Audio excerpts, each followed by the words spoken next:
আর cancer যেগুলো এই যে 3 ইঞ্চির মতো, এটা আসলে একটা ক্যান্সার। এই ক্যান্সার গুলোর তো হেদায়েত পাবে না, কারণ যারা মানুষের উপরে জুলুম করে তাদের হেদায়েতের রাস্তা বন্ধ হয়ে যায়। আল্লাহু লা ইয়াহদিল কওমাজ জালিমিন। আল্লাহ বলেন আমি জালেমদেরকে হেদায়েত দিচ্ছি না, দেবও না। ইয়াহদি এটা মোজারে, বর্তমান ভবিষ্যৎ, প্রেজেন্ট ফিউচার। এজন্য যারা জুলুম করেছেন এই মানুষগুলো আল্লাহর হেদায়েত থেকে, জান্নাত থেকে আপনি বঞ্চিত। আপনার দুনিয়াও শেষ, আখেরাতও শেষ। দুনিয়া তো আপনার শেষ হয়েই গেছে, আপনি টের পাচ্ছেন। আর আখেরাত যে কত ভয়ঙ্কর জালেমদের জন্য। জালেমরা হামজার মামলার আসামি না, এটা সরাসরি আল্লাহর মামলার আসামি। কথাটার ওজন টের পাচ্ছে, অনেক বেশি লোড এটা।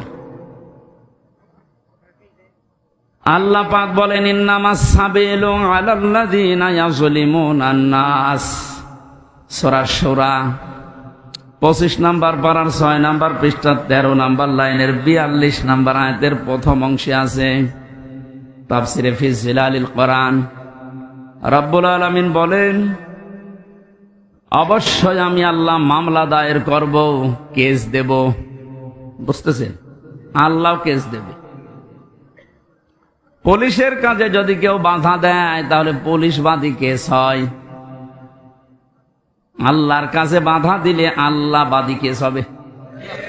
তাহলে পৃথিবীতে আল্লাহবাদী কাজ একটা আছে, সেটা জুলুম করা। জুলুম করা এটা কি বাদী কেস হবে? আল্লাহবাদী কেস। উনি নিজে বাদী হয়ে কেস দেবেন, নিজে মামলা দায়ের করবেন, নিজেই অভিযোগ লিখবেন, নিজেই বিচার করবেন, নিজে রায় দেবেন। কিছুদিন আগে আমাদের এই সিস্টেম ছিল। ওনারা নিজেরাই ধরে নিয়ে যেত, নিজেরাই লিখত, নিজেরাই উকিল, নিজেরাই বিচারপতি, নিজেরাই রায়। এইটা হয়েছিল আমার সাথে, আমি নিজে টের পেয়েছি, এই জন্য বললাম। সবাই না, এই সিস্টেম যদি আল্লাহ নিজে শুরু করে বলেন তো তখন আপনি কি করবেন? আপনি দেখেন সব কিছু দলীয়করণ করতে করতে এমন জায়গায় দেশটা নিয়ে গেছে, এমন দুর্নীতিগ্রস্ত হয়েছে দেশটা, জাতীয় মসজিদের খতিব পর্যন্ত পালিয়েছে। একটা দেশের কেন্দ্রীয় মসজিদের ইমাম যদি পালিয়ে যায় তাহলে বোঝা যাচ্ছে দেশটা কোথায় গিয়ে দাঁড়িয়েছে। তাহলে আল্লাহ নিজে বিচারপতি, নিজে রায় দেবেন। বিচারপতি যদি খারাপ হয়, যদি চরিত্রহীন হয়, যদি বিবেকহীন হয়, তার রায় যে কত মানুষের জীবন নষ্ট করে দেয় এর বাস্তব প্রমাণ কালামানিক। আল্লাহ এমন ধরা ধরেছে বিসি পর্যন্ত নেই। আমার মনে হয় পৃথিবীর ইতিহাস তৈরি করে দিয়ে গেল এই লোকটা। ক্ষমতা যখন পেয়েছিল এবং দালালি যখন করতো, মনে হতো যে কি না কি হয়ে গেছে। ওর এক একটা কথা সবগুলো ইসলামের বিরুদ্ধে, আলেম ওলামাদের বিরুদ্ধে। আল্লাহ এমন ধরা ধরেছিলেন, পৃথিবীর ইতিহাসে আমি এত অপমান কাউকে হতে দেখিনি। কলার পাতা শুয়েও পার পায়নি। শেষে বিসিটা গেল উড়িয়ে, এখন আপনি টের পান। অবস্থা ভালো না। আজকে দেখলাম মনে হয় আজরাইল দেখা করিস, মনে হয় বিদায় নেবে। এটা তো গেল দুনিয়ার শাস্তি। আল্লাহ বলেন জালেমদের বিরুদ্ধে যেহেতু আমি নিজে মামলা দায়ের করব, ওটা কি করব, আমি কি রায় দেব কেউ জানে না। ওয়ালা তাহসাবান্নাল্লাহা গাফিলান আম্মা ইয়ামালু যালিমুন। হে নবী, আপনি কি মনে করেন যে জালেমদের সম্পর্কে আমি কোনো খোঁজ রাখি না? সবচাইতে বেশি খোঁজ রাখি জালেমদের বিষয়ে। ওদেরকে শুধু ছাড় দিয়েছি। ইন্নামা নুমলি লাহুম লিয়াজদাদু ইসমা। আমি আল্লাহ ওদেরকে ওদের পাপের পরিপূর্ণ করার জন্য ছাড় দেয়, যে নাই যত বাড়বে বাড়, তোর পাপ যেন একেবারে পূর্ণতা পায়। বাস্তবতা আমরা এটাই দেখলাম, অনেকের পাপ একেবারে পরিপূর্ণ হয়ে গেছে। হাজারো মানুষের জীবন নষ্ট করার কারণে আল্লাহর আরশ পর্যন্ত কেঁপে গেছে। আল্লাহুম আযাবুম মুহিন। আল্লাহ তাআলা বলেন ওদের জন্য আমি অপমানজনক শাস্তির ব্যবস্থা করে রেখেছি। বলেন নাউজুবিল্লাহ। এই জন্য যারা জালেম, আপনার দুনিয়া শেষ, আপনার আখিরাতও শেষ, আপনি আরো ভয়ঙ্কর বিপদের দিকে যাচ্ছেন। এই জন্য আমার আহ্বান থাকবে, জালেম যারা তারা এখন থামবেন, কারণ জালেমের কিন্তু তওবাও কবুল হয় না। ফেরাউনের তওবা কবুল হয়েছিল, কিন্তু এতটুকু বলেছিল আন্নাহু লা ইলাহা ইল্লাল্লাহ, বলতে পারেনি। ও যখন ডুবে যাচ্ছিল, একবার উপরে ওঠে আবার পানির নিচে যায়, ফেরেশতা জিবরাইল এসে কাঁটা হাতে নিয়েছিল। তাফসীরে ফি জিলালিল কোরআন, ও যখন বলবে লা ইলাহা ইল্লাল্লাহ বলতে যাবে, তখন এসে মুখের উপরে কাদা লাগিয়ে বলছে তোর আর বলার দরকার নেই, কারণ তুই যা করেছিস। এই জন্য যারা অত্যাচারী হয়, যারা জুলুমবাজ হয়, এই মানুষগুলো যদি মনে করে শেষে ভালো হয়ে যাব, না, তাদের আর তওবা কবুল হয় না, কারণ তাদের পাপের কারণে তারা শেষে ডুবে মরে। এই যে মহিন শব্দটা আছে, বলা কোরআনের প্রতিটি শব্দ কিন্তু 100% সত্য, না 98%। আলাহুম আযাবুম মুহিন, তাদের জন্য আমি অপমানজনক শাস্তির ব্যবস্থা করে রেখেছি, ফিদ দুনিয়া ওয়াল আখিরাহ, দুনিয়া এবং আখিরাত। প্রশ্ন আসতে পারে, তারা তো কিছু কিছু মানে, নামাজও পড়ে, রোজা রাখে, দান সদকাও করে। হ্যাঁ, এবার শুনুন, সূরা বাকারা 1 নাম্বার পারার 12 নাম্বার পৃষ্ঠার 7 নাম্বার লাইনের 85 নাম্বার আয়াতের মাঝের অংশে আছে, আফাতুমিনুনা বিবাযিল কিতাবি ওয়া তাকফুরুনা বিবাযি ফামা জাযাউ মান ইয়াফআলু যালিকা মিনকুম ইল্লা খিজিয়ুন ফিল হায়াতিদ দুনিয়া। আল্লাহ পাক বলেন, কোন মানুষ যদি পৃথিবীতে আমার কোরআনের কিছু মানে আর কিছু বাদ দিয়ে দেয়, আমার মনে হয় সারা বিশ্বের যতগুলো দেশে ঘুরলাম, অন্যান্য দেশে যারা কাফের তারা আসলেই কাফের। আমাদের যে 96% মুসলিম, আমরা অন্য আর যাই করি আল্লাহ একজন আছে এটা তো বিশ্বাস করি। এই 96% মানুষেরা কি কথা বলে? 4% নয়, বাদ দিলাম। এই মানুষগুলোর ভেতরে আল্লাহর এই আয়াতটা 100% আমার মনে হয় মিলে যায়। কিছু মানি আমরা কোরআনের, কিছু জানার পরও অস্বীকার করি, অহংকার করে মুখ ফিরিয়ে চলে যাই। এটা যদি কোরআনের সাথে কারো আচরণ হয়, আপনি নামাজের কথা বললে খুব ধীরস্থির ভাবে শোনেন, মেনে নিতে চান, রোজার কথা বললে খুব ভালোভাবে শোনেন, মেনে নিতে চান। নামাজ যেমন ফরজ, রোজা যেমন ফরজ, আল্লাহর কোরআন দিয়ে ইউনিয়ন থেকে সংসদ চলবে, এইটাও ফরজ। নাকি এইটা রাজনীতি? কে বলেছে আপনাকে রাজনীতি? আপনার নামাজে যদি জান্নাতে নিয়ে যায়, আপনার রাজনীতি জাহান্নামে নিয়ে যাবে, তাহলে এটা ঠিক করা লাগবে না? কিছু বললে আপনি শুধু রাজনীতি বলে উড়িয়ে দেন। আরে ভাই, আমি তো কোরআনের চোখ লাগিয়ে দেখতে পাচ্ছি আপনি জাহান্নামে যাচ্ছেন। এটা যদি শুধু দুনিয়ার সাথে সম্পর্কিত হতো, আল্লাহর কসমে যে কোরআন আমি বলতাম না। এটা যেহেতু সম্পর্কিত আখিরাতের সাথে, এই জন্য আপনাকে আমি সতর্ক করছি, আর আপনি নিয়েই এসেছেন জানার জন্য। আর আমি 2টা সিস্টেম বলছি। কিয়ামতের ময়দানে আল্লাহ পাক যখন বিচারের ব্যবস্থা করবেন, বিচারের প্রথম ধাপে আল্লাহ দুনিয়ার মানুষকে তার সামনে ডাকবেন স্রেফ একা একা। আমি আমার ঈমান থেকে কথা বলছি, যারা শুনছেন নিজের মনে করে শুনবেন যে প্রত্যেকের জন্য একই কথা। প্রতিটি মানুষ যখন আল্লাহর সামনে দাঁড়াবে, স্রেফ কয়জন করে? আরো জোরে বলেন না। অনেকে ছড়িয়েছে না কিয়ামতে অনেক বাবা অনেক দাদা লক্ষ লক্ষ মুরিদ নিয়ে উঠবে, এটা দাহা মিথ্যা কথা। সূরা মারিয়াম 16 নাম্বার পারা 10 নাম্বার পৃষ্ঠার 15 নম্বর লাইনের 95 নম্বর আয়াত, এটা শেষ নাম্বার রুকুতে আছে।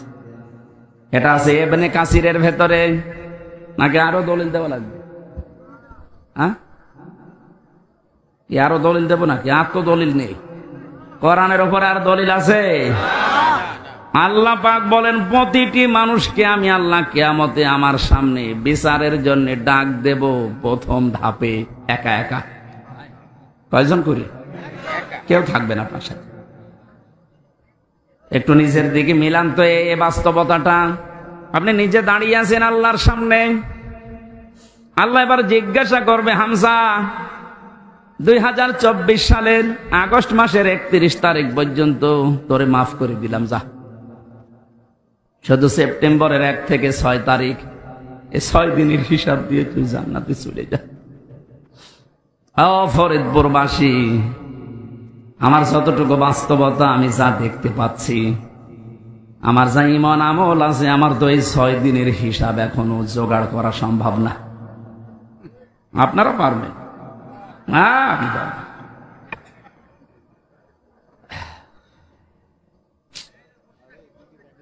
কথাটা শুনতে যত সহজ মনে হচ্ছে, বাস্তবতায় গেলে অত সহজ পাবেন না।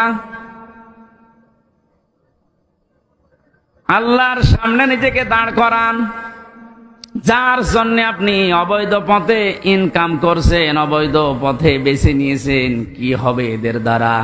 কোরআনে কারীম সতর্ক করছে, লাং তানফাকুম আরহামুকুম ওয়ালা আওলাদুকুম ইয়াউমাল কিয়ামাহ ইয়াফসিলু বাইনাকুম ইন্নাল্লাহা আল্লাহু বিমা তা'মালুনা বাসীর।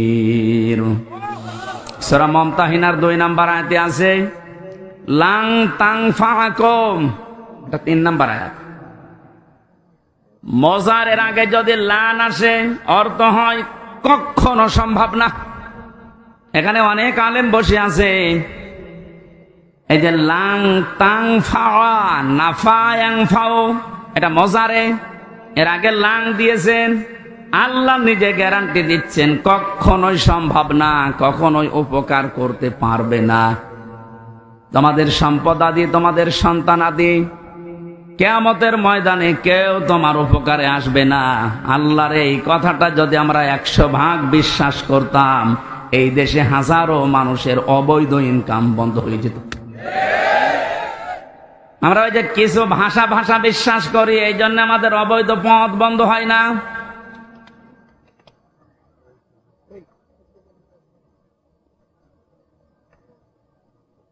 অন্য যে যা করে করুক গা, অন্তত আমি তো ঠিক থাকতে পারি।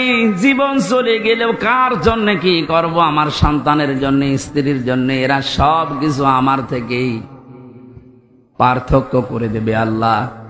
সেঙ্গায় ফৎকার দেওয়ার সঙ্গে সঙ্গে যত রকমের সম্পর্ক ছিল আপনার দুনিয়ায়, আল্লাহ বলেন ফালা আনসাবা বাইনাহুম।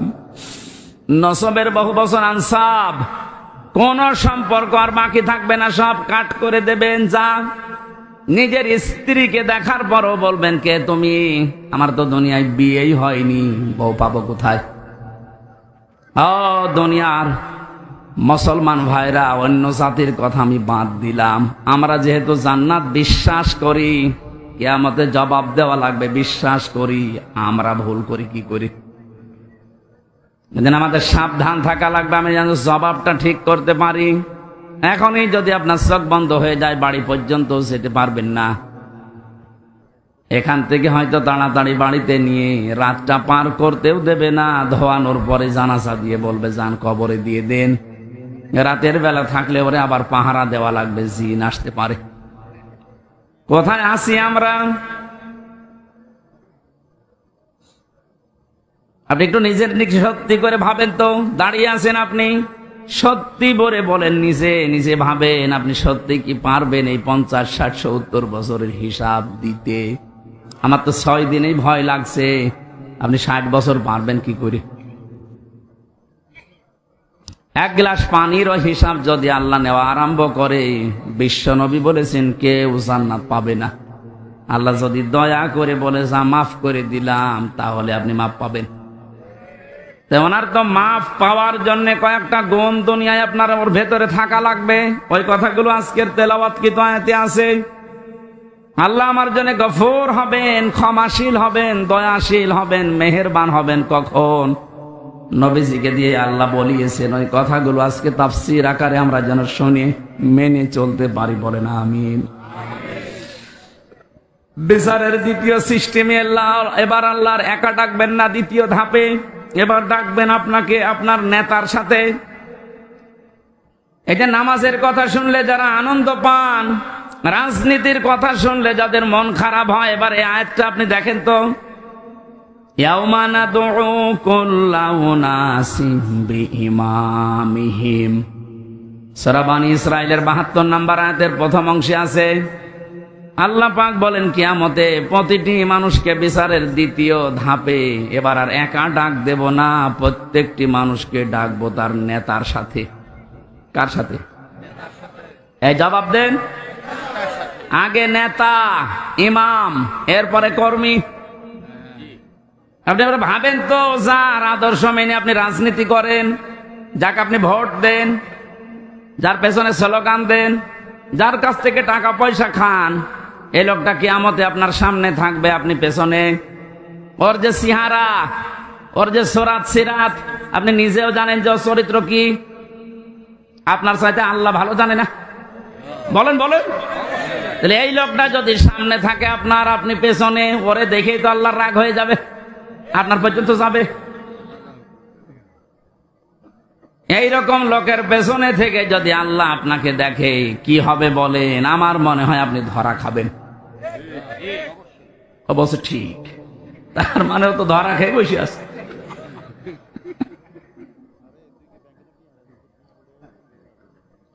না, আসলে তো ঠিকই বলেছে, কারণ যেরকম চলে ঠিক ওই রকমই কায়দায় বলছে।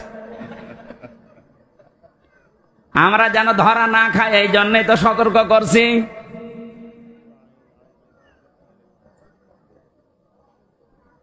কোরআনে কারিম জানাম জানে এই দুনিয়াতে কারোর জন্য একা না, সবার জন্য। কোরআনের আলেম আমরা যারা, আল্লাহর কসম আমরাও সবার জন্য। আপনাকে আমি বাঁচাতে চাচ্ছি। শুধু নামাজ দিয়ে রোজা দিয়ে যদি জান্নাতে যাওয়া যেত, আব্দুল্লাহ বিন উবাই আপনার আগে জান্নাতে যেত।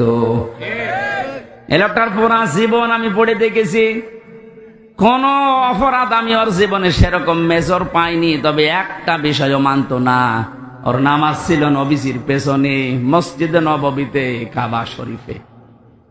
আপনি নামাজ পড়েন ম্যাক্সামি মসজিদে, কে চেনে? আর নামাজ পড়তো মসজিদে নববীতে, কাবা শরীফে। 1 রাকাত নামাজে 1 লক্ষ রাকাত নামাজে সওয়াব হয়।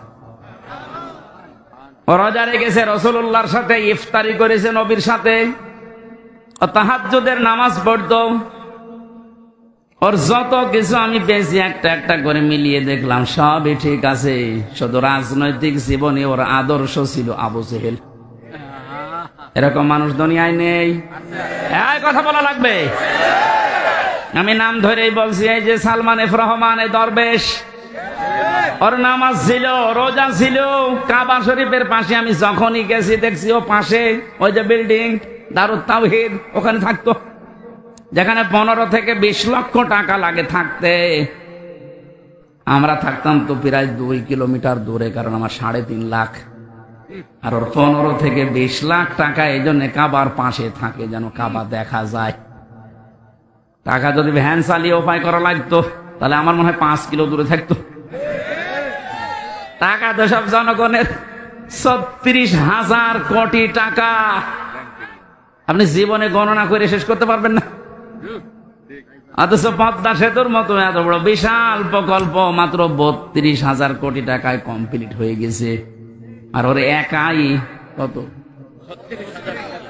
আমার মনে হয় আর একটা পদ্মা সেতু বানিয়ে টাকা আরো 4,000 কোটি রেখে যেত। এই লোকটার সাথে আব্দুল্লাহ বিন উবাইর আমার মনে হচ্ছে মিল আছে। ওর নামাজ, রোজা, কাবা শরীফ দেখা, ইফতারি করা সব ঠিক আছে। রাজনৈতিক জীবনে ও লোকটা এমন মানুষকে মানে যার চরিত্র আসলে ভালো না। কি ওর নিজের চরিত্র যে ভালো না তার প্রমাণ দেখেছেন, দাড়ি কেটে নম হয়ে গেছে।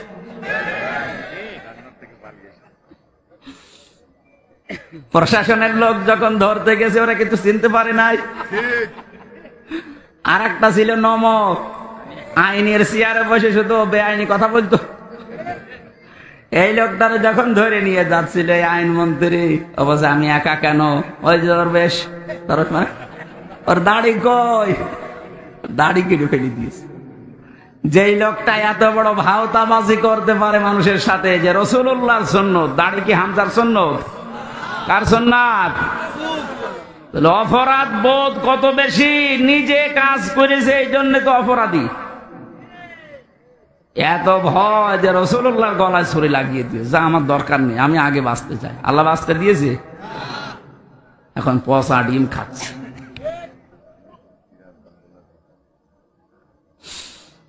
ফরিদপুরবাসী, যেহেতু আপনি বুঝেই ফেলেছেন কিয়ামতের ময়দানে দ্বিতীয় ধাপে আপনাকে আল্লাহ আপনার নেতার সাথে ডাকবে, সুতরাং এমন মানুষের পেছনে থাকা লাগবে যাকে দেখলে আল্লাহ রসুলের কথা মনে হয় এবং যার কর্ম এবং বাস্তবতা রাসূলুল্লাহর সাথে মিলে যায়।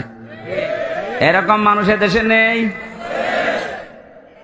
আমরা এই প্যান্ডেলের ভেতরে এসে কত কথা বলার পরে বলে ঠিক আছে, এখান থেকে যাওয়ার পরে সব উল্টিয়ে ফেলি। এই জন্য আমাদের কপালের কোনো পরিবর্তন নেই। এবার আর ভুল করা যাবে না। কি কথা বলেন কেন? এবারও যদি ভুল করেন আবার পেঁচিয়ে যাবেন। আশা করছে আপনার বিবেক কাজে লাগবে। এজন্য কোরআনে কারিমের নামাজের কথা বললে আপনি ভালোভাবে মেনে নিয়েছেন, রোজার কথা বললে মেনে নিয়েছেন, অন্যায় যেখানে প্রতিবাদ সেখানে, এটার আরবি নাম জিহাদ। জিহাদের কথা বললে আপনি জঙ্গি মনে করেন, জিহাদের কথা বললে রাজনীতি মনে করেন। তাহলে আয়াতটার সাথে তো আপনার বাস্তবতা মিলছে, যে কিছু মানেন আর কিছু মানেন না। এই আচরণ যদি কোরআনের সাথে কেউ করে, আল্লাহ বলেন কি হবে জানো? ফামা জাযাউ মান ইয়াফআলু যালিকা মিনকুম ইল্লা খিজিয়ুন ফিল হায়াতিদ দুনিয়া। এই লোকটার জীবন আমি লাঞ্ছনা, গঞ্জনা, অপমান, অপদস্থ এগুলো দিয়ে ভরে দেব দুনিয়ার জীবনটা, আর মরণের পরে নিয়ে যাব আসাদ্দিল আযাব, যন্ত্রণাদায়ক এবং কঠিন ভয়ঙ্কর আযাবের দিকে নিয়ে যাব। এটা কোন কাফেরের বিপক্ষে আল্লাহ বলেছেন আমি পাইনি। আর কোরআনে কাফেরের বিরুদ্ধে কথা আছে অন্য কথা, মুনাফিকের বিরুদ্ধে কথা আছে অন্য কথা। কিন্তু মুসলমান কিছু মানে কিছু মানে না। এদের যে কি শাস্তি দুনিয়ার আখেরাতে আপনি তো দেখলেন। দুনিয়ায় আমরা কিছু মানুষকে দেখতে পাচ্ছি যে অপমানকর শাস্তি আল্লাহ ব্যবস্থা করে দিচ্ছে। আর আসাদ্দিল আযাব যেহেতু দিয়েছেন ইসমে তাফসিল, এটা সুপারলেটিভ ডিগ্রি, এর উপর আর কোনো শব্দ আরবিতে নেই। আল্লাহ বলেন এমন যন্ত্রণাদায়ক ভয়ঙ্কর কঠিন আযাবের দিকে মরণের পরে নিয়ে যাব, ওটা আমি আল্লাহ ছাড়া আর কেউ জানে না। এজন্য জালেম যারা, আপনাদের দুনিয়া শেষ হয়ে গেছে, আখিরাত তো আপনি শেষ করে ফেলেছেন। আপনাদের জন্য বড় আফসোস লাগে আমাদের। আমরাও যদি কোনো জুলুম করি আমরা নিজের আজকে থেকে থেমে যাব, কারণ জালেম মাজলুম এই দুইটা শব্দ ভয়ঙ্কর। ইত্তাকি দাওয়াতাল মাজলুম ফাইন্নাহা লাইসা বাইনাহু ওয়া বাইনাল্লাহি হিজাব। নবীজি বারবার জানিয়েছেন উম্মতেরা, যাই করো মজলুমের বরদুয়া থেকে নিজেকে বাঁচিয়ে রাখবা, কারণ মজলুমের বরদুয়া আর আল্লাহর ভেতরে কোনো হেজাব পর্দা থাকে না, সরাসরি কবুল হয়ে যায়। আজকে কোরআনে কারিমের এই ময়দানে যারা এসেছে কিছু কথা শোনার জন্য, প্রথমে দোয়া করে নিচ্ছি, আল্লাহ আমার জীবনে যেন কোনো জুলুম না থাকে, আমার দ্বারা কেউ যেন মাজলুম না হয়ে যায়, তুমি আমাকে রক্ষা করবা, বলেন আমিন। যিনি আমাদেরকে এই মাহফিলে নিয়ে এসেছেন আমরা তার শুকরিয়া আদায় করছি, আলহামদুলিল্লাহ। দরুদ আর সালাম পড়ছি আমাদের নবী মুহাম্মদুর রাসূলুল্লাহ সাল্লাল্লাহু আলাইহি ওয়াসাল্লামের প্রতি। আমাদের আজকের আলোচনার বিষয় হচ্ছে আল্লাহ নিজে আদেশ দিচ্ছেন, হে রাসূল, 6টা গুণ যারা অর্জন করবে দুনিয়ায় আপনি তাদের জন্য আমার কাছে ইস্তেগফার করেন, ক্ষমা চান। ক্ষমা করার মালিক একচ্ছত্র কে বলেন তো? দুনিয়ার কোন পীরের আছে? নবীজির আছে? না। ক্ষমা করতে পারে শুধুমাত্র আল্লাহ নিজে। ফাসাব্বিহ বিহামদি রাব্বিকা ওয়াস্তাগফির। আপনি ইস্তেগফার করেন আল্লাহর কাছে, তার তাসবিহ তাহলিল আদায়ের মাধ্যমে আপনি ইস্তেগফার করেন, ইন্নাহু কানা তাওয়াবা, কারণ তিনি তাওবা কবুলকারী, ইস্তেগফার কবুলকারী। আমার ভালোভাবে শিক্ষা নেওয়ার বিষয় এখানে এইটা, যেহেতু তাওবা কবুল করবেন একজন, তিনি আল্লাহ, তিনি নিজে শিখিয়ে দিচ্ছেন, নবীজি এই 6টা গুণ যাদের ভেতরে আছে আপনি তাদের জন্য আমার কাছে ক্ষমা চান। তাহলে এটা ক্ষমা করার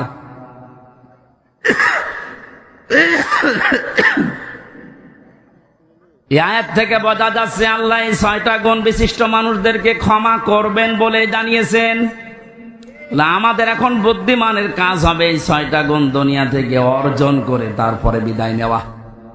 কথা বলেন না কেন? আসুন আমরা দেখি আমাদের ভেতরে এগুলো আছে কিনা। সূরা মুমতাহিনা 12 নম্বর একটা মাত্র আয়াত পড়েছি। মুমতাহিনা শব্দের শাব্দিক অর্থ হচ্ছে পরীক্ষিতা নারী। কি নারী?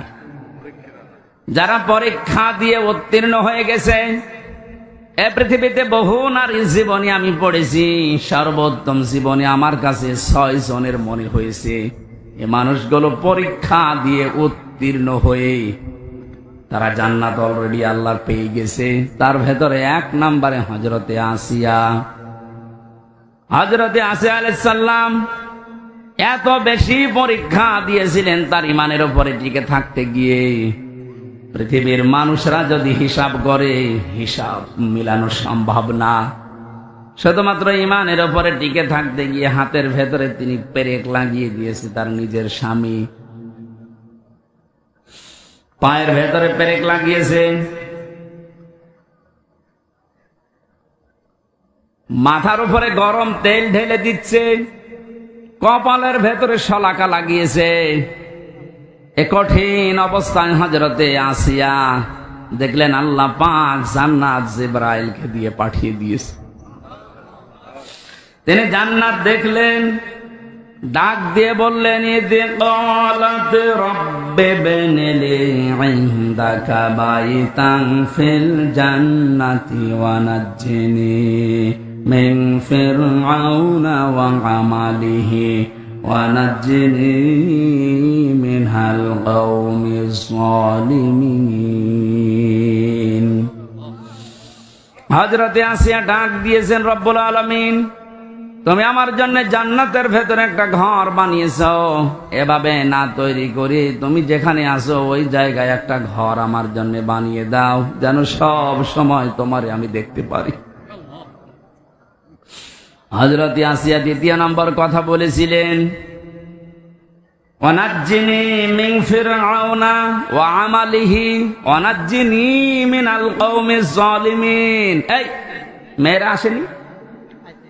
একটু খেয়াল করবেন এবার। সম্মানিতা মা বোনেরা, অনেক বেশি ভালোবাসি আপনাদেরকে, আমি চাই না আপনারা জাহান্নামী হয়ে যান। তাকান পরীক্ষিতা নারী কাদেরকে বলে, কি পরীক্ষা তিনি দিয়েছিলেন। এত বড় কঠিন মুসিবত বিপদ, এত বড় বিশাল শাস্তির ভেতরে হযরতে আসিয়া তিনি তার স্বামীর জন্য বরদোয়া দেননি। তিনি বলেছিলেন, মাবুদ তুমি যা দেখতে পাচ্ছ আমার স্বামী লোক দিয়ে এরকম অত্যাচার করাচ্ছে এবং নিজে অত্যাচারে শামিল, তুমি আমাকে এই অত্যাচার থেকে বাঁচাও, কিন্তু আমার স্বামীর উপরে তুমি রাগ করো না। ও বাংলার মা বোনেরা, এদেশে পুরুষ নির্যাতন, নারী নির্যাতন করলেই মামলা হয়ে যায়, কিন্তু পুরুষ নির্যাতনের কোনো মামলা নেই। আমি জেলখানায় 3টা বছর থেকে অনেক কিছু দেখেছি। এবার এখানে 100 ভাগের প্রায় 60 ভাগ লোক শুধু এই দাম্পত্য কলহ নিয়ে জেল খাটতেছে। মেয়েদের এই ছোট মনের কারণে পেরিয়ে ওঠে না। সে প্রত্যেকে কি হুজুর বলেন আর কি খেজুর বলেন। এদের এই মানুষগুলো যদি একটু মন উদার করতো, আমার মনে হয় পরিবারে আমাদের শান্তি আরো ফিরে আসতো। বাস্তব দেখেছি যে জল্লাদটা এখন আছে, আগে তো শাহজাহান ছিল, ও মারা যাওয়ার বের হয়ে মারা গেছে, এখন নতুন একজন দায়িত্ব পেয়েছে, ইলিয়াস, চট্টগ্রামে বাড়ি। লোকটাকে একদিন বললাম, ভাই কি অবস্থা বলেন তো? আমার বলছে, হুজুর আমার এখন 35 বছর বয়সে আমি জেলখানায় এসেছি। এর 17 বছর ছিলাম আমি সৌদি আরবে, আর আমার এখন ফাঁসির আসামি আমি।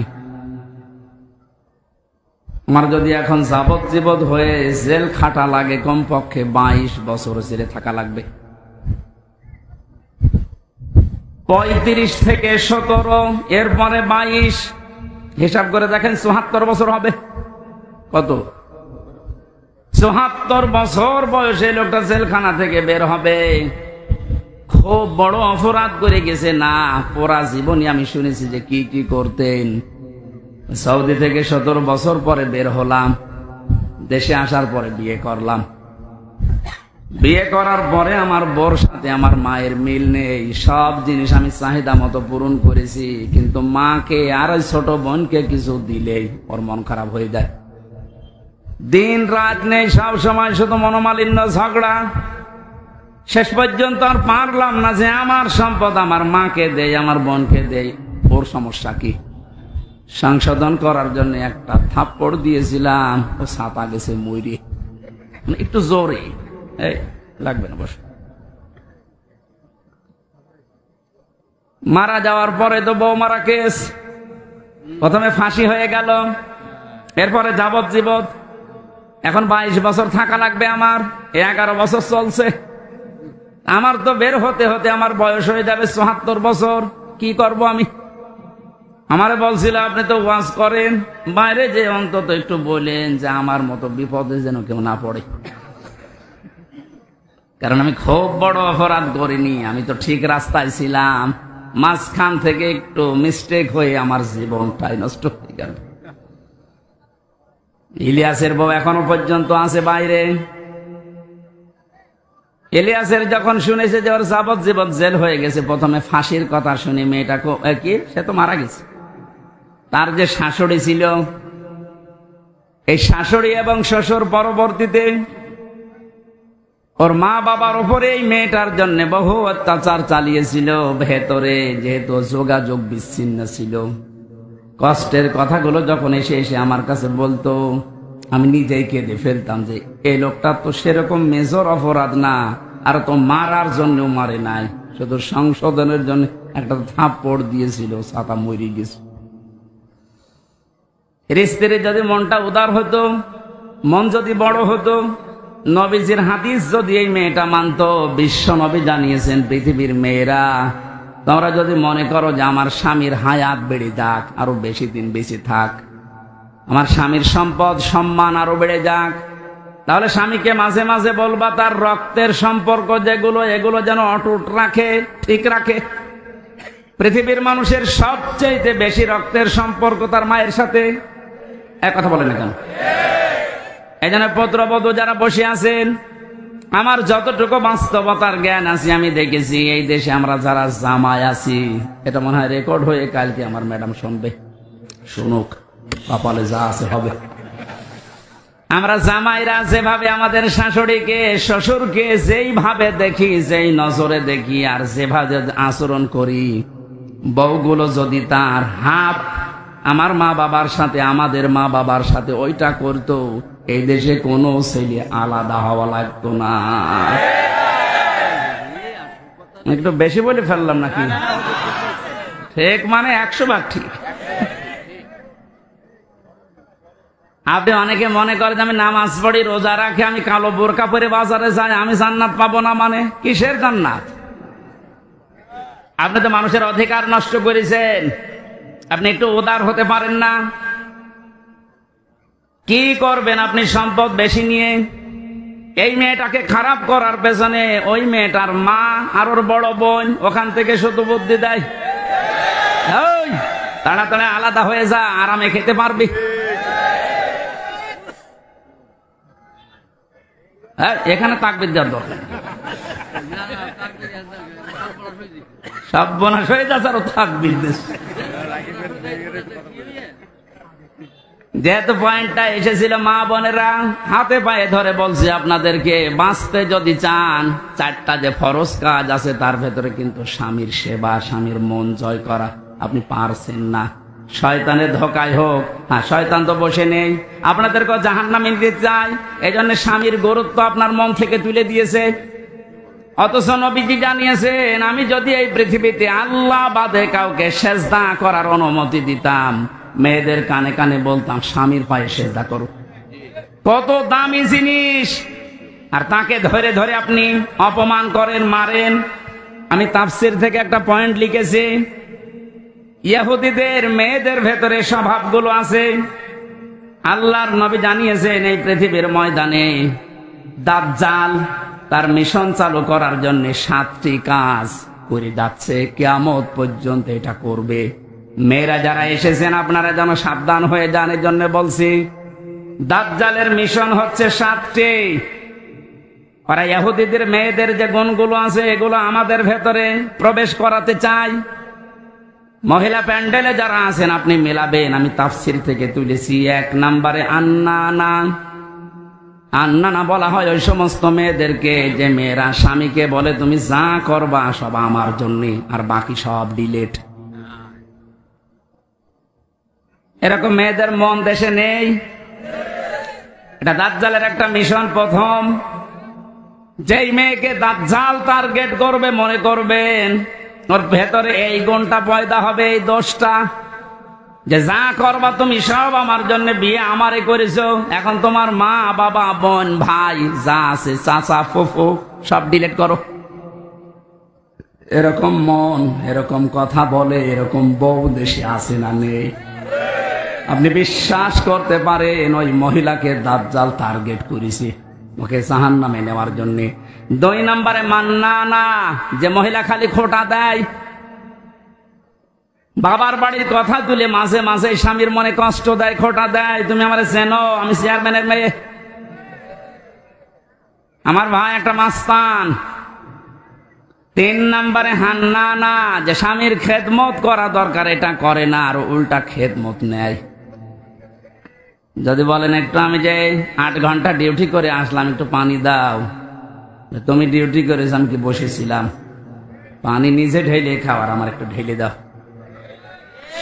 4 নম্বরে বেশি কান্নানা, অহংকারী, হয়তো সম্পদের, রূপের অথবা বংশের, সব সময় যারা অহংকার করে চলে শয়তানের টার্গেটে পরিণত হয়েছে। 5 নম্বরে বেশি হাদ্দাকা, স্বামীর পছন্দের যারা গুরুত্ব দেয় না। নবীজি জানিয়েছেন, বাজার থেকে যদি স্বামী কিছু নিয়ে আসে, পছন্দ যদি নাও হয়, সামনাসামনি কোনো কথা বলবা না। অথচ আপনি আপনার টার্গেট মতো, সমর্থ মতো এত কষ্ট করে একটা শাড়ি নিয়ে আসবেন, জীবন ওর মনই পাবেন না। এরকম বউ আছে? কার হাত তোলেন তো। একজন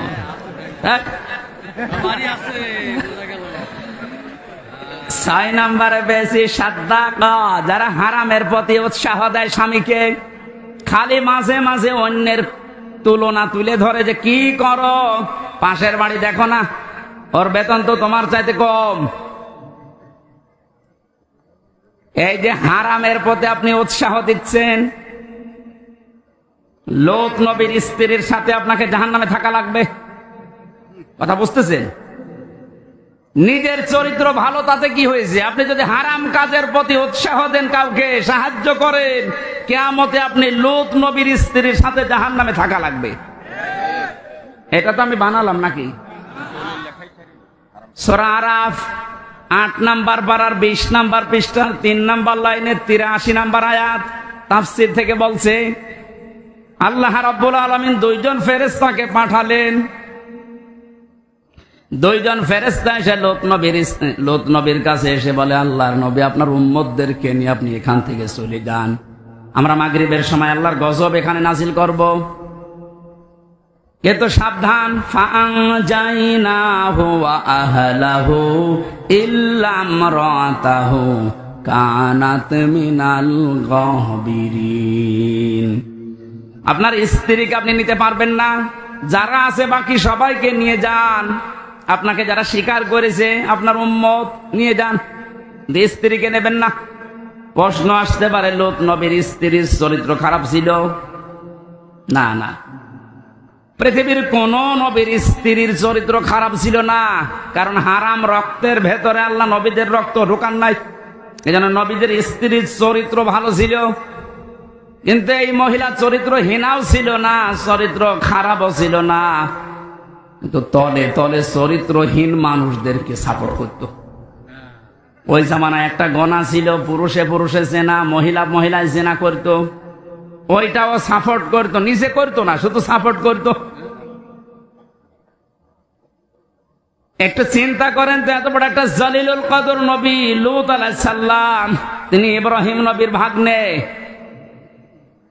এত বড় নবীর ভাগিনা, নিজে নবী, তার স্ত্রী নবীর স্ত্রী হওয়ার পরেও নিজের চরিত্র খারাপ না, চরিত্রহীনাও ছিল না, শুধু হারাম কাজ যারা করে তাদেরকে সহযোগিতা করত, সাপোর্ট করত, ভালোবাসত, যে ঠিক আছে। এইটা করার কারণে আল্লাহ তাকে বললেন, ছেড়ে দাও, ওকে আমি জাহান্নামের, ওকে গজব নাজিল করে ধ্বংস করে জাহান্নামে দেব। রাজবাড়ি ফরিদপুরবাসী অনেকেই মনে করছে আমার নিজের চরিত্র তো ভালো, আমি কোনো অন্যায় কাজে যাই না, কিন্তু এমন মানুষকে সাপোর্ট করেন যার চরিত্র ভালো না। এ দেশের কথা বলছি না, এক কথা বলছেন না কেন? মা বোন যারা এসেছেন, হযরতে ফাতেমাতুজ জোহরাকে আল্লাহ যে দুইটা কারণে জান্নাতের নেত্রী বানিয়েছেন মেয়েদের, তার এক নম্বরে কোনো দিন তিনি স্বামীকে হারাম কাজে উদ্বুদ্ধ করেননি।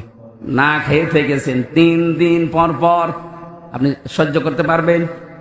3টা দিন মানে 72 ঘন্টা না খেয়েছিলেন নবীর মেয়ে, তারপরও স্বামীকে দিয়ে কোনো হারাম কাজ করতে উদ্বুদ্ধ করেননি।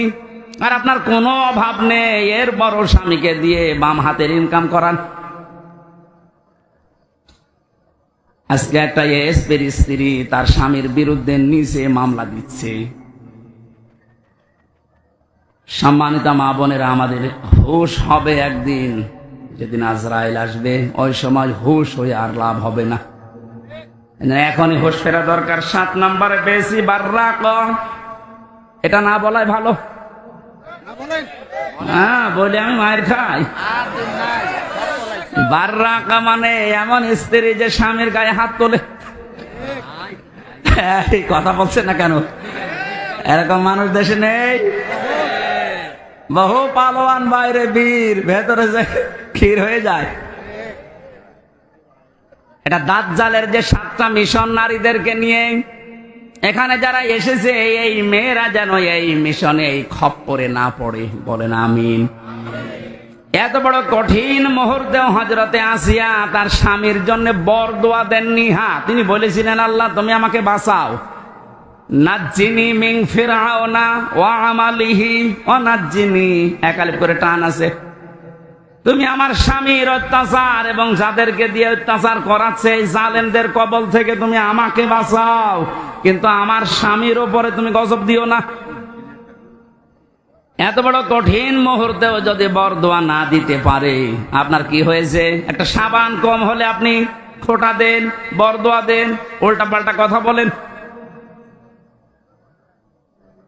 পরীক্ষিতা নারী হওয়ার জন্য 28টা গুণ মেয়েদের অর্জন করা লাগে।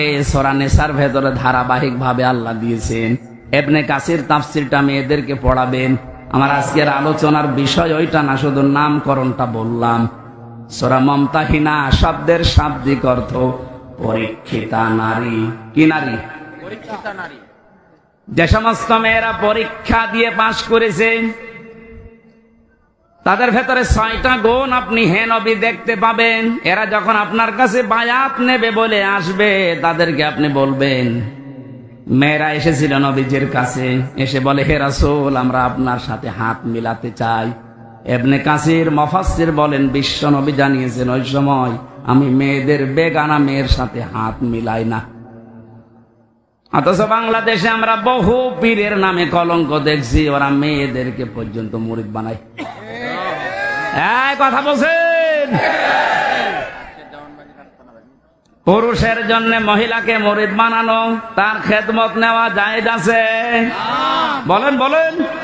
এগুলো যারা করছেন না বুঝে করছেন, আপনি থামেন। বিশ্বনবী জানিয়েছেন, হ্যাঁ, এই পৃথিবীতে তিনটা জিনিস আমার কাছে সবচাইতে বেশি প্রিয় লাগে, ভালো লাগে। তার এক নম্বরে আমার নিজের স্ত্রী। কার স্ত্রী? নিজের স্ত্রী। জাওজাতি, আমার নিজের স্ত্রী ভালো লাগে আমার কাছে। আমাদের কাছেও স্ত্রী ভালো লাগে, তবে নিজেরটা ছাড়া অন্যেরটা। কথা বলছেন? এই জন্য হাজারো মানুষের দেখবেন লাইন চলছে এখনো। এই যে পরকিয়া প্রেম যারা করেন, এখনই থামেন, হয়তো তিনটা ক্ষতি হয়ে যাবে দুনিয়ায় আর তিনটা আখেরাতে। পরকিয়া প্রেমে যারা লিপ্ত আছেন, আপনার এক নম্বরে চেহারার উজ্জ্বলতা, নূর আল্লাহ নষ্ট করে দেবে।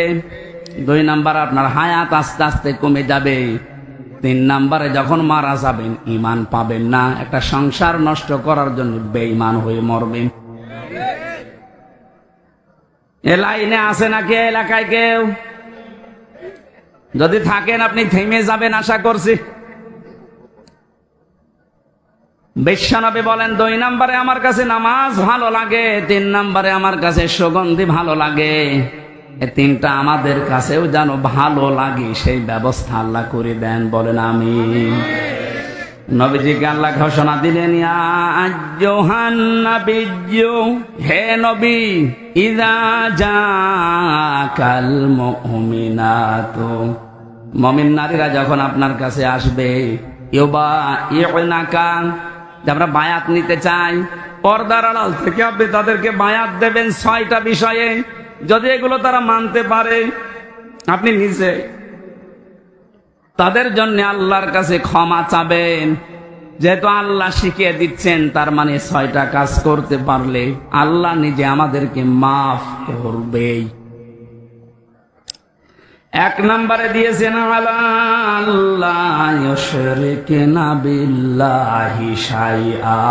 এখান থেকে একটা মাসলা বের হয়। এই বসেন তো, বসেন, লাগবেন, বসেন। এখান থেকে একটা মাসলা বের হয়, পৃথিবীতে যদি কেউ মুরিদ হতে চান, বায়াত নিতে চান কারো কাছে, এই 6টা বিষয়ে বায়াত নেওয়া লাগবে।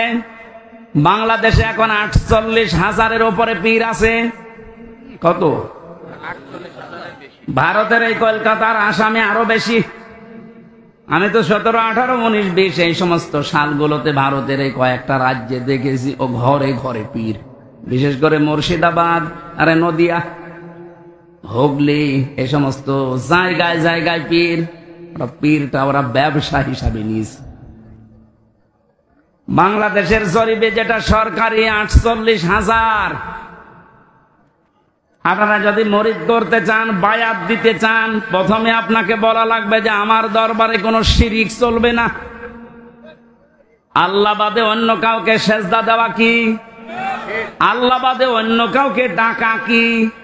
তাহলে যেই দরবারে সেজদা দেওয়া হয়, সে মানুষকে হোক, কবরে হোক, মাজারে হোক, এবং আল্লাহ বাদে অন্য কাউকে ডাকা হয়, এটা কি?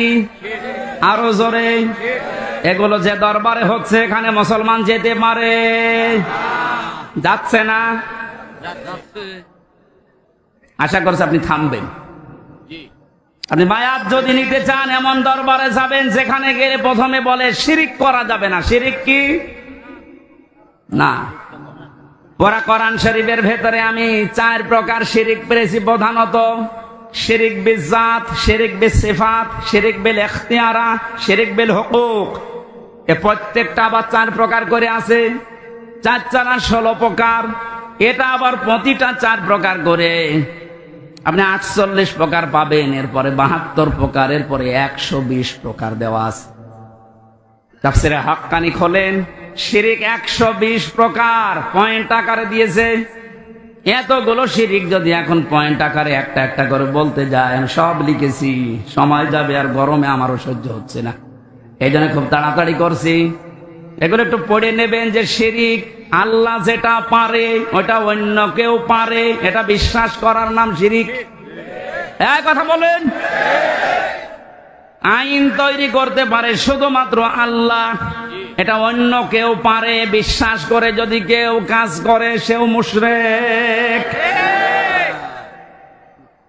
এখানে এই 53 বছর তো চললো, আমরা দেখলাম বাবা চালিয়েছিল, স্বামী চালিয়েছিল, চাচাও চালিয়েছে 9 বছর, বউ চালিয়েছে অনেক দিন, ভাবিও চালিয়েছে, সবাই চালিয়েছে মানুষের তৈরি করা নিয়ম নীতি আইন কানুন দিয়ে। এটার সাথে দ্বিমত আছে? বলেন বলেন।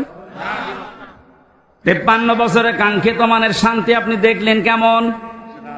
এখন তো শুধুমাত্র দেখতে বাকি আছে এই কোরআন দিয়ে দেশ চললে কেমন দেখা যায়।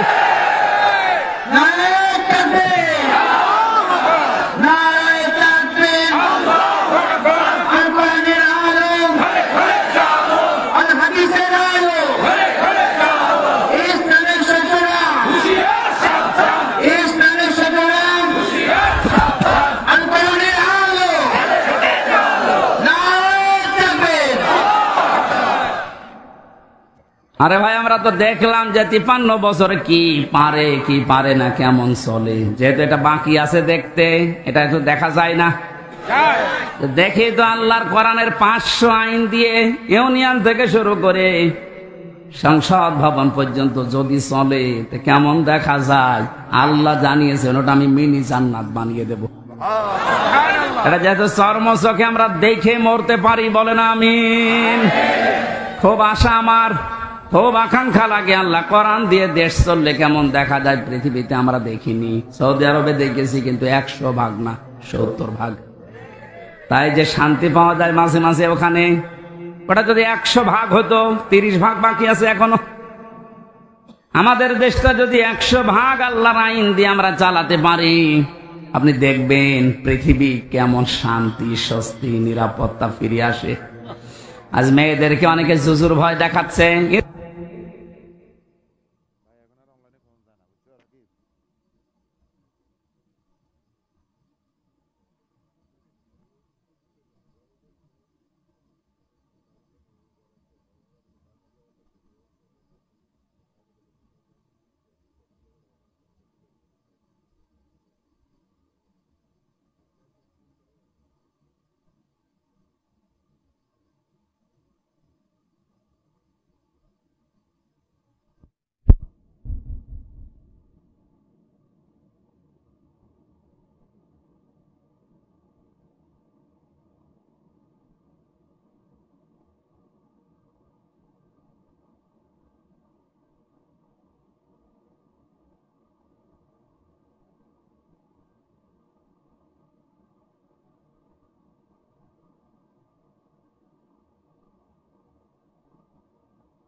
চুরি নেই দেশে?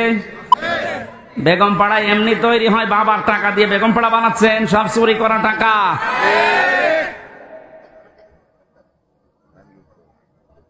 এই যে প্রশাসনের উপরে যাদের রাগ আজ, আমি তো বাস্তবে দেখেছি ওদের সাথে মিশে, মাত্র কয়েকজন উপরে এই শয়তানরা এত কামানো কামিয়েছে, এত চুরি করেছে, এখন আর এই মানুষগুলো রাস্তায় বের হতে পারছে না ওদের কারণে।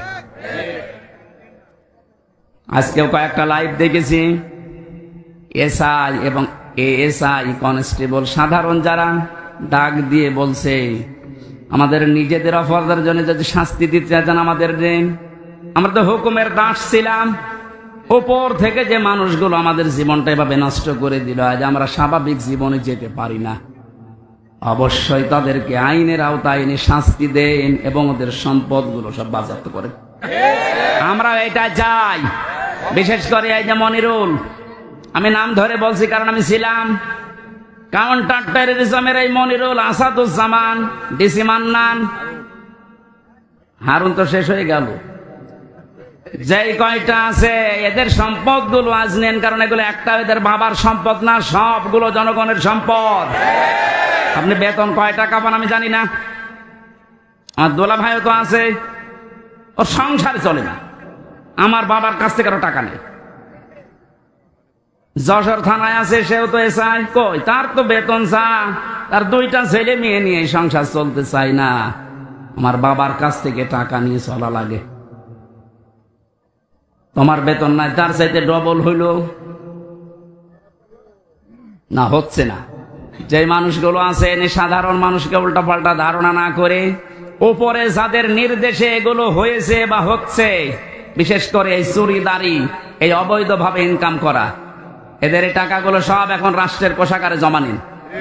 যদি না দেয়, ওদের বউ ছেলে মেয়ে যেগুলো হারাম খেয়ে খেয়ে মানুষ হয়েছে, ওগুলো রাষ্ট্রের কাজে লাগান, দরকার ওদেরকে বিক্রি করে টাকা নিন।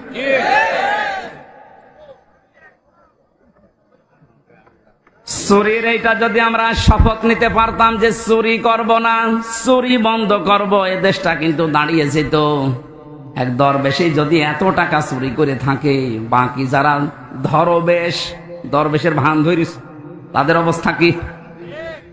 ওরা ইয়াসিনা জেনা করা যাবে না।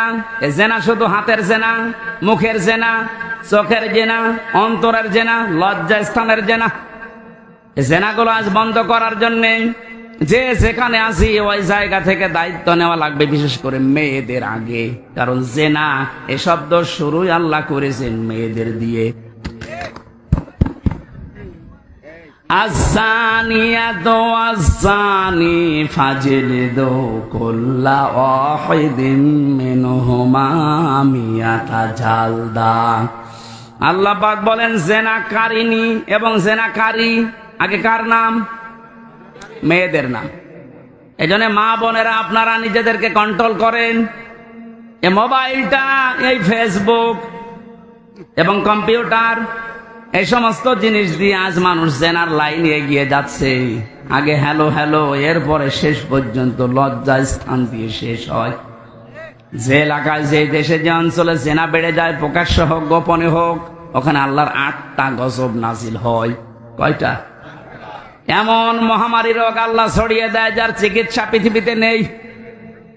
এজন্য আমরা সাবধান হব। আমাদের এই দেশটা জেনা যেগুলো চলছে, এগুলো কি করে বন্ধ করা যায় নিজ উদ্যোগে, পারিবারিক ভাবে, সামাজিক ভাবে। আর দাজ্জুস লা ইয়াদখুলুল জান্নাহ, নবীজি জানিয়েছেন দাজ্জুস জান্নাতে যাবে না। দাজ্জুস বলা হয় ওই পুরুষকে যে তার মেয়েকে, যে তার বউকে, তার বোনকে, তার মাকে কন্ট্রোল করতে পারে না।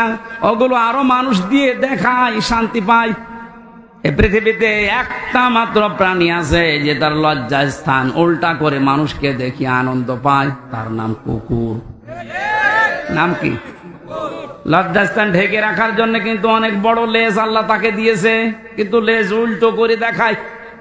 কথা বলছে না কেন? আপনার শরীর ঢাকার জন্য এত বড় কাপড়ের ব্যবস্থা, 12 হাত, এরপরও আপনার পেট দেখা যায়, এরপরও আপনার পিঠ দেখা যায়। কুকুর যেমন নিজের লজ্জাস্থান থেকে আনন্দ পায়, আপনিও এক প্রকার কুকুর। এর চাইতে নিকৃষ্ট ভাষা আর বলতে পারলাম না।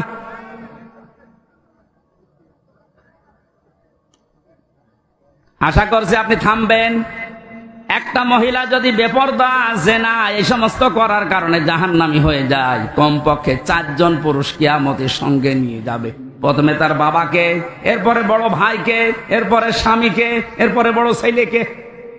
আপনি বলেন তো, এক একজন মহিলা যেভাবে চলছে আজ, এভাবে যদি চলতে চলতে ওরা জাহান্নামে যায়, আমাদেরকে যারা 4 জনের নাম বললাম, হয়তো আমি কারো বাবা, নাই স্বামী, নাই বড় ভাই, নাই বড় ছেলে, জান্নাত পাওয়া সম্ভব হবে? এই জন্য কন্ট্রোল হয়। জেনার পরিবেশগুলো বন্ধ করা দরকার আস্তে আস্তে। আল্লাহ পাক বলেন ওয়ালা ইয়াকতুলনা ওয়ালাদাহুন্না, খাবারের ভয়ে সন্তানকে হত্যা করো না। এখানে কয়েকটা মাসলা বের হয়। আপনাদের মনে কষ্ট হয়ে যাচ্ছে নাকি? আমার তো কষ্ট হচ্ছে। আপনার একটা ফ্যানের ব্যবস্থা যদি করতেন আগে থেকে, এই ঝামেলাটা হতো না। এখন ওইভাবে হয়, মানুষ একজন দাঁড়িয়ে বাতাস দিবে, ওর জীবন না, ওরে বাতাস দিয়াবেন।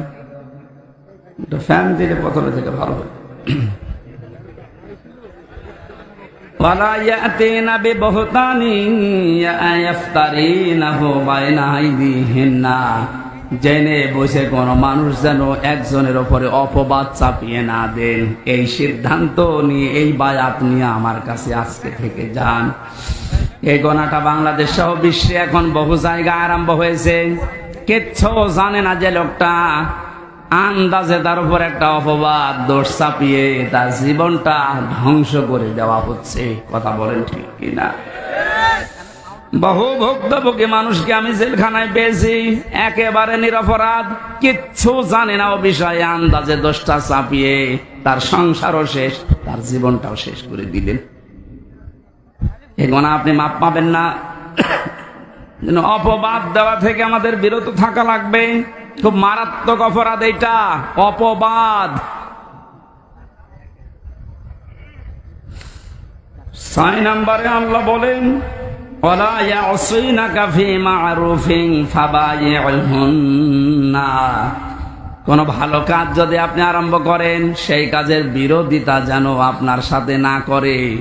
এজন্য আমরা কোনো ভালো কাজে আঞ্জাম দিলে দলমত দেখা যাবে না, ওই কাজে আঞ্জাম দেওয়া লাগবে। আজকে কোরআন প্রচার হচ্ছে বিনা দ্বিধায় নির্দ্বিধায়, কোনো পারমিশন লাগছে, কোনো ঝামেলা আছে? এই ভালো কাজে আমাদেরকে সাহায্য সহযোগিতা করা, যতটুকু পারা যায় এগিয়ে আসা লাগবে। এই 6টা কাজ যদি কারো ভেতরে পরিপূর্ণ এসে যায়, আল্লাহ পাক বলেন, নবী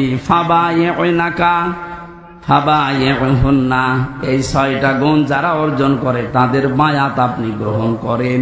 আর আমি আল্লাহর কাছে তাদের জন্য বলেন, আস্তাগফির লাহুন্না, আল্লাহ তুমি এদেরকে মাফ করে দাও। ইন্নাল্লাহা গফুরুর রহিম, অবশ্যই আমি আল্লাহ ক্ষমাশীল দয়াবান। জোরে বলেন সুবহানাল্লাহ। এই 6টা গুণ আমি সহ যারা এসেছি আমাদের বাস্তব জীবনে আল্লাহ যেন মেনে চলার তৌফিক দেন। পারিবারিক জীবন নিয়ে যে কথাগুলো বলছিলাম, ওগুলো আমি বই আকারে জেলের ভেতরে লিখেছিলাম, যে পারিবারিক জীবনে দাম্পত্য কলহ এবং এর সমাধান করার জন্য যে 77টা বিষয় লাগে, যেগুলো এ ড্রাইভারের কাছে আছে, আপনার মেয়ের জন্যে, বউয়ের জন্যে, ফুফুর জন্যে, বোনের জন্য, মায়ের জন্য নিয়ে যাবেন, ওদেরকে পড়াবেন, পারিবারিক জীবনে শান্তি ফিরে আসবে ইনশাআল্লাহ। কারণ হাজারো মানুষ এই পারিবারিক জীবনে আজ জেল খাটতেছে। আল্লাহ আমাদেরকে এই 6টা গুণে গুণান্বিত হওয়ার তৌফিক দান করুন, আল্লাহুম্মা আমিন।